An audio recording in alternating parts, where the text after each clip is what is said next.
বিসমিল্লাহির রহমানির রহিম। আসসালামু আলাইকুম। আরও একটা নতুন ভিডিওতে আপনাদের স্বাগত। আজকে আমি রান্না করব কালো বোনা। কালো বোনার জন্য আমি এখানে মাংস নিয়েছি, হাড় চর্বি সহ আমি মাংস ছোট ছোট করে কেটে ধুয়ে পরিষ্কার করে নিয়েছি।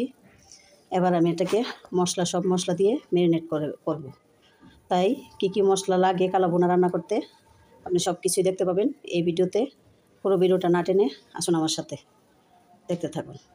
আমি প্রথমে দিয়ে নিচ্ছি তেজপাতা, পেঁয়াজ কুচি 1 কাপ, 250 ml কাপে 1 কাপ পেঁয়াজ কুচি দিয়ে নিলাম।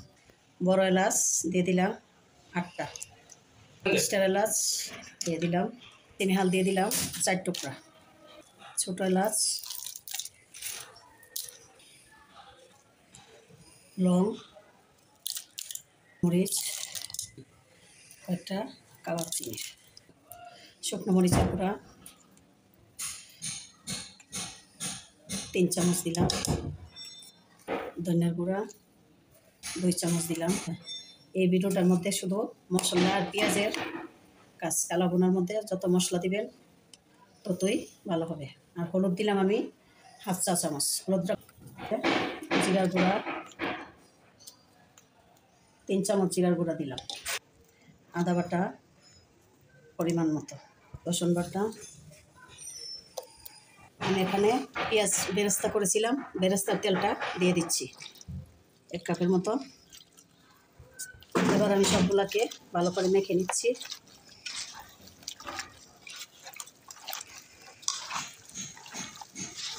আমি এখানে দিয়ে নিচ্ছি রাঁধুনি রেডিমিক্স কালো বোনার মশলা। পুরো প্যাকেটটাই, সব মশলাটাই দিয়ে নিচ্ছি। কালো বোনার আরেকটা মশলা আছে, এটাও দিয়ে নিচ্ছি। ভালো করে মিক্সড করে নিচ্ছি।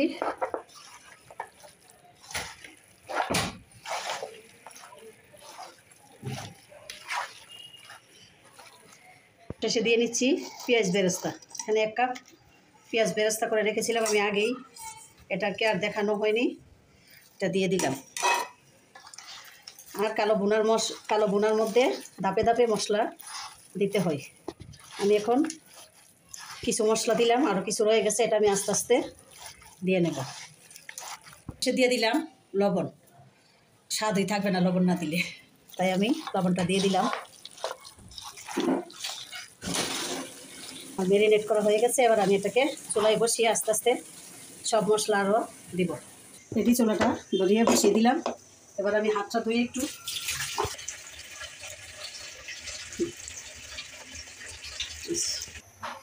এবার ঢাকনা দিয়ে আমি ঢেকে দিচ্ছি।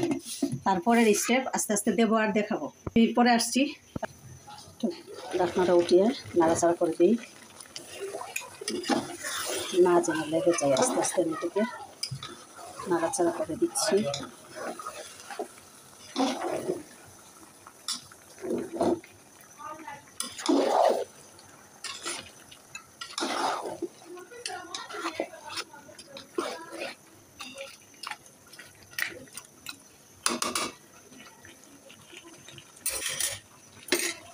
রেখে দিচ্ছি।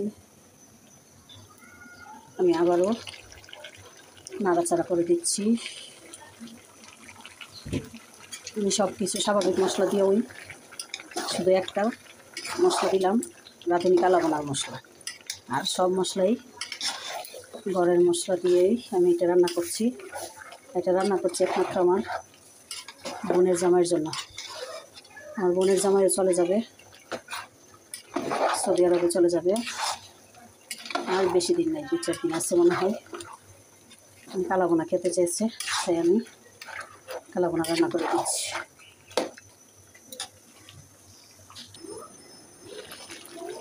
দেখুন আমি কিন্তু ঝোল দিইনি, তারপরে কত ঝোল উঠে গেছে। মাংসটা মজে আসছে, মিশে গেছে। আমি আর একটু মশলা এখানে অ্যাড করব।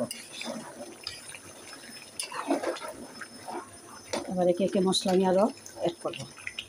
এবার আমি এখানে দিয়ে নিচ্ছি কালো গোলমরিচের গুঁড়া 2 চা চামচ, আর আমি 2টা জয়ফল বেটে নিয়েছিলাম। আর দিচ্ছি কয়েকটা জয়ত্রী গুঁড়া ভেঙে গুঁড়া করে দিয়ে দিচ্ছি।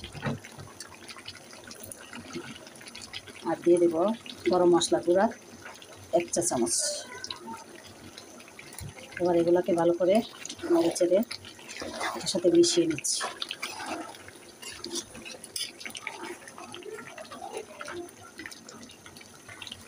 সবশেষে দিয়ে নিচ্ছি ভাজা জিরার গুঁড়া 1 চা চামচ।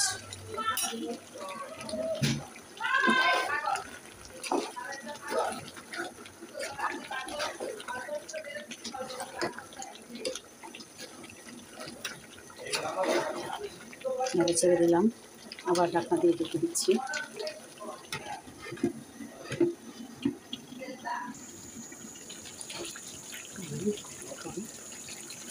আস্তে আস্তে কালো হয়ে যাচ্ছে, নেড়ে ছেড়ে দিচ্ছি আমি।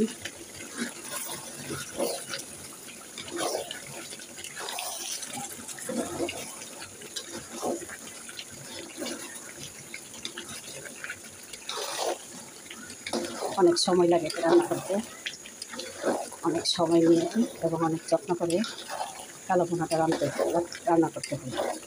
এটা চট্টগ্রামের ঐতিহ্যবাহী একটা খাবার, কিন্তু আমরা সারা বাংলাদেশে এটা রান্না করে খাওয়া হয়। আমি তো সবসময় বছরে অনেকবারই রান্না করা হয়। প্রায় সময় আমি এই কালো ভুনাটা, আমার ছেলেরা অনেক পছন্দ করে, তাই আমি মাংসটা রান্না করি সবসময়।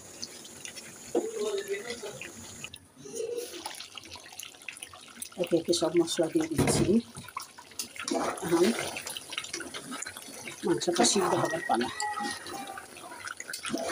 সিদ্ধ হলে তারপরে আমি বাগার দেবো।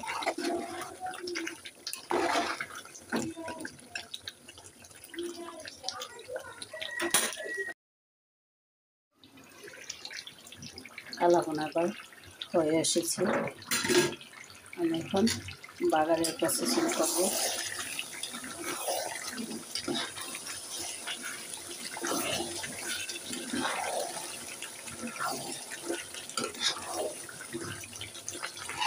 বাগার দিয়ে দেবো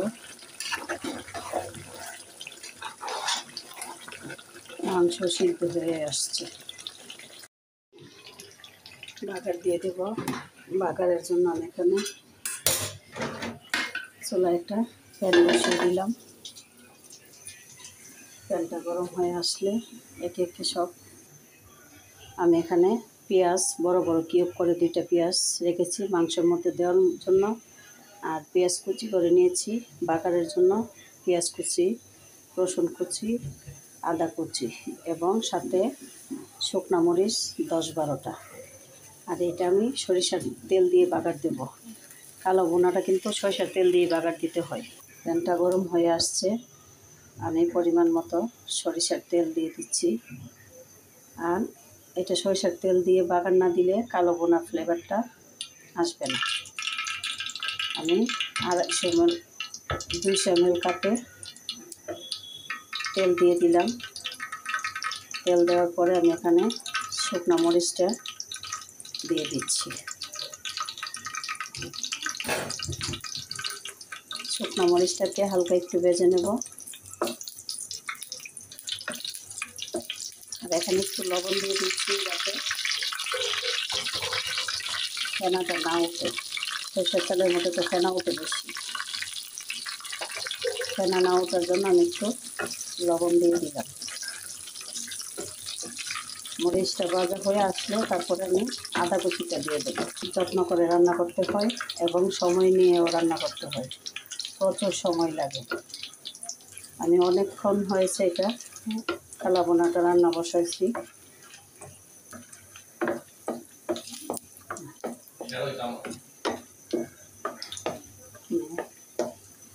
আমার মরিচটা ভাজা হয়ে আসছে, এবার দিয়ে দিচ্ছি আদা কুচিটা।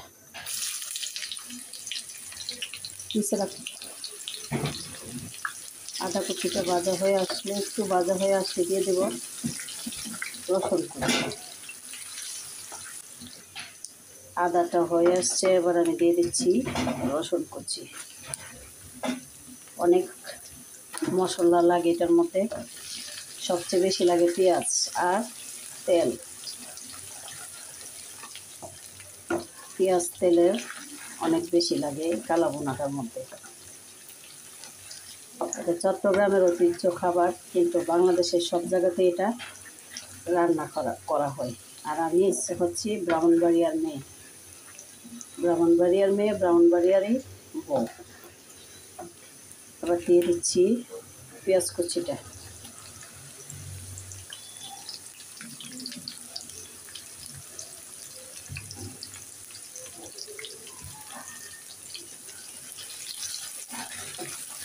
এবার সবগুলো হয়ে আসলে আমি দিয়ে দেবো মাংসটা।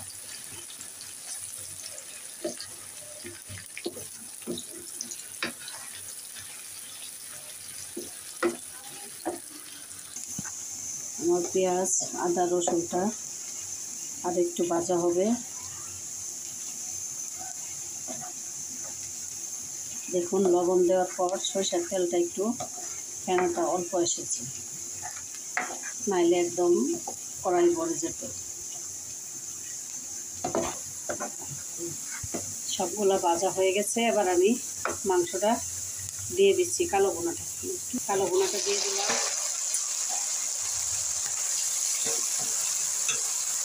আমি 1 মিনিট হয়ে গেছে। এবার আমি অফ করে নিচ্ছি, নেড়ে চেড়ে আমি এটার সাথে মিশিয়ে নিচ্ছি।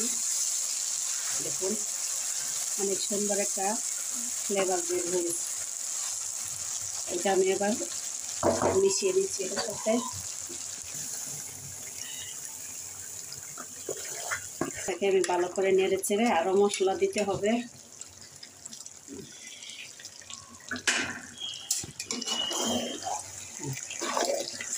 আর মশলা আমি এখানে পেঁয়াজ কিউব করে রেখেছিলাম, এগুলো দিয়ে দিচ্ছি। পেঁয়াজটা খুব বেশি একটা সিদ্ধ হবে না। আর এখানে এই গরম মশলার গুঁড়া আর রাঁধুনি গুঁড়া হাফ চামচ দিয়ে দিচ্ছি সব শেষে। সব কিছু শেষ। এবার ভালো করে নেড়ে চেড়ে একটু জাল করে নামিয়ে নেব। দেখুন আমার কালো ভুনাটা একদম কালো হয়ে আসছে।